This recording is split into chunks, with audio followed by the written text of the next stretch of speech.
If you've ever sat down at a meeting, a job interview, a conference, and missed words left and right, it's probably because of one thing. Because you lack the business vocabulary that's used in the English world. Business vocabulary is very different from just regular normal English vocabulary. It's like a whole other language itself, so pay attention. We are going to be going over each business word or phrase, share an example to go along with it, and quiz you along the way. So be ready to participate and let's get going.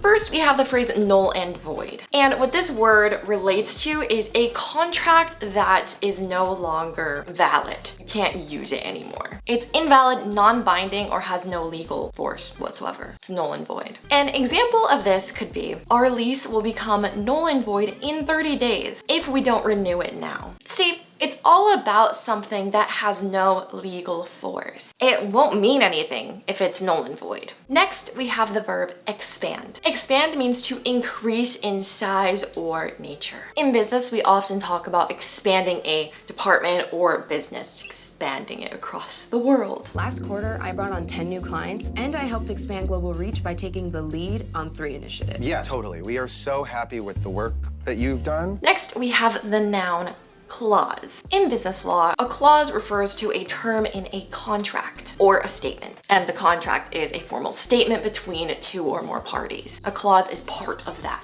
contract. The European Union allows its members to not have a freedom of panorama clause in their copyright laws. Next, we have the word competitor, which is a noun. In business English, a competitor is another business that is trying to outperform your business, trying to be better than your business. McDonald's and Burger King are competitors because they're both in the same business, fast food, hamburgers, so they're kind of competing against each other. They are each other's competitors. You can also refer to all of the competitors as the competition. Let's say a physician was prescribing one of our competitors' drugs. How would you convince them to switch to ours?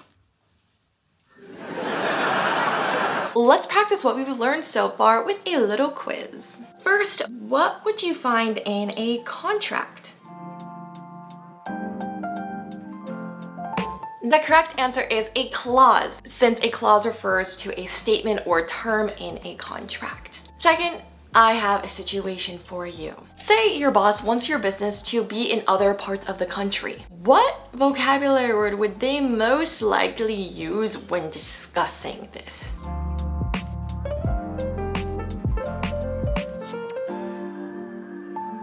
The correct answer is expand. Great job, you guys. Remember, expand.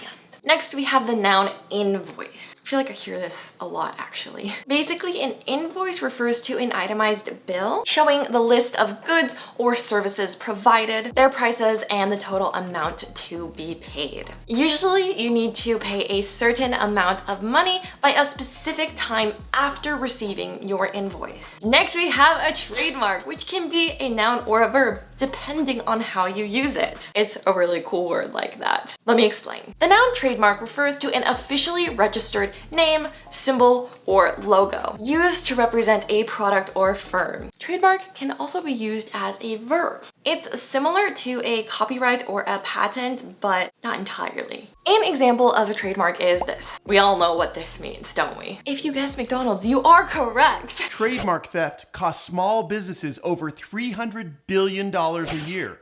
I know. So let me show you how to register your trademark. Next, we have the word consensus, which is a noun. Consensus is a really fancy word, but all it means is that an idea or opinion has been agreed on by everyone. It's a general consensus that chocolate tastes good, right? If you like chocolate like I do and are enjoying the video so far, be sure to give it a thumbs up to let me know.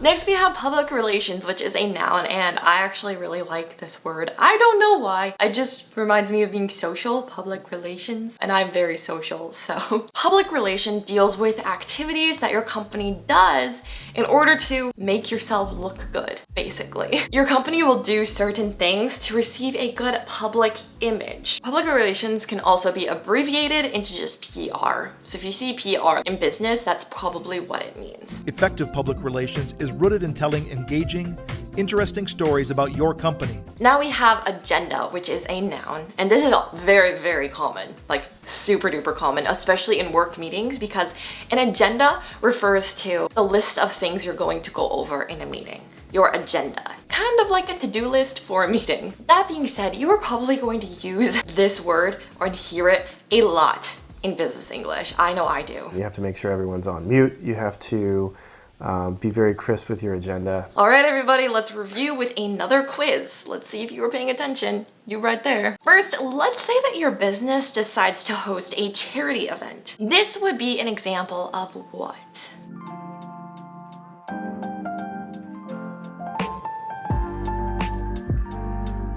The correct answer is public relations, or PR. Remember, it's what a business does to look good. Second, let's give you a situation. You are at a work meeting and everybody at the work meeting agrees that employees should be given a few more breaks throughout the day. What is this agreement called when everyone agrees on that?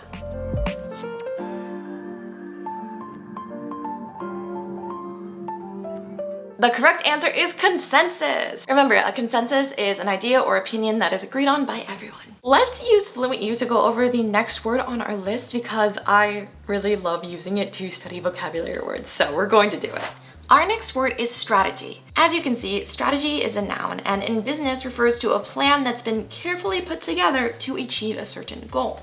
Right below the definition, we have some sample sentences that you can read or listen to. But my favorite function here is the video dictionary, which shows you video examples of the word being used in various different circumstances. Let's give it a listen. Your original strategy, where you were each a quarter mile from the middle of the beach. No critics are sure to say this is all a business strategy. So we create a strategy, but we also fully execute it.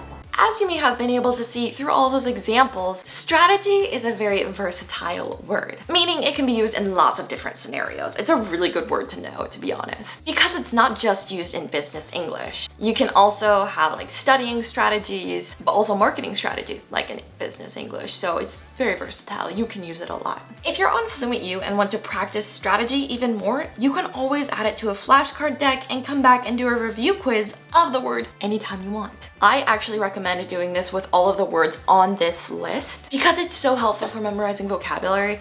I'm studying Korean and I am terrible at vocabulary, but since using FluentU and the flashcard method there and all the quizzes, my vocabulary has gone so much higher. So I think it will be really helpful for you guys to do this with these words in the video to review and get them in your head. Because of that, I've left you guys a present down below. It's a free trial of FluentU for you to do. So go press on the link for the free trial and practice all these business vocabulary words. Next, we have the noun estimate. This is basically a general idea about the value, cost, or size of something based on a rough calculation. It's not totally accurate, it's just an estimate, a good guess. If you ask your friend or a coworker how long they think it'll take, they'll tend to give a better estimate actually. Estimate can also be used as a verb, but the pronunciation is a little bit different. When said as a noun, you say it like this. This is a reasonable estimate. And when you say it as a verb, you say it like this. To estimate how an animal's metabolism worked. Next, we have the noun equipment. And this is used to talk about a set of tools that are used for a certain purpose or function. We decided to invest in the equipment to actually go and get as many films as we could. For example, equipment may include photocopiers, printers, cabinets, etc. Since I'm a language coach and I film videos, some of my equipment is my camera, my tripod, my speaker. Next, we have the noun branch. And no, it is not what's on a tree, which is what you guys might be thinking. That's totally different. The noun branch in business English refers to the local office or shop of a company. Which branch of our government sets this policy? The executive, the legislative, or the judicial? For example, a company can have branches in America, Europe, and Asia. Next, we have the word guarantee, which is again a noun and a verb. Woohoo! The verb to guarantee refers to making an assurance, usually in the written form, of the quality of a product or service. I guarantee you the next 30 days are going to pass whether you like it or not. The noun guarantee refers to that assurance itself. If that guarantee also involves a specific document, a handwritten document, that document is also called a warranty. There's no guarantee we make it back from this. Time for another quiz, you guys. Let's say your company is talking about materials that you will need for an upcoming project. What would those tools and materials be called?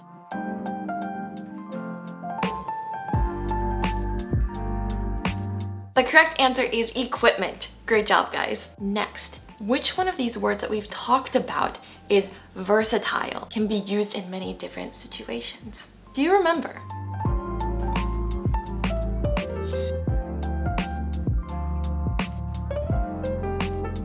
The correct answer is strategy. Remember, there can be business strategies, studying strategies, testing strategies, and more. It's very versatile. Let's go over a few more advanced business English vocabulary words.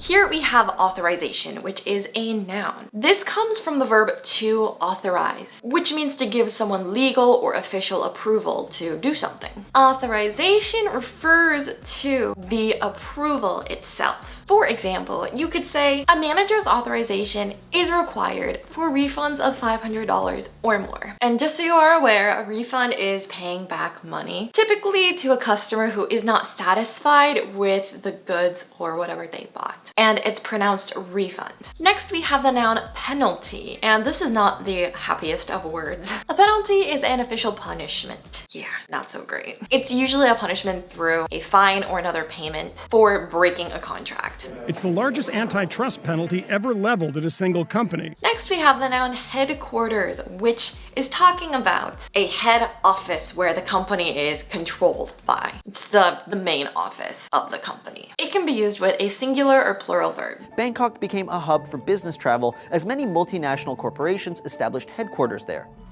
I actually went to the Google headquarters once in California with an entrepreneurship group from my university that I went to, and it was so fun. They literally have bikes that you can use to ride throughout the whole headquarters because it's so big. It was so fun. Next, we have the word commercial, which is a noun. This is a paid advertisement that displays itself on TV. I'm sure you guys are very familiar with commercials. I've got an idea for a Heinz ketchup commercial. I'm sure you've seen many commercials in your life, whether you watch TV and even YouTube. Those ads though.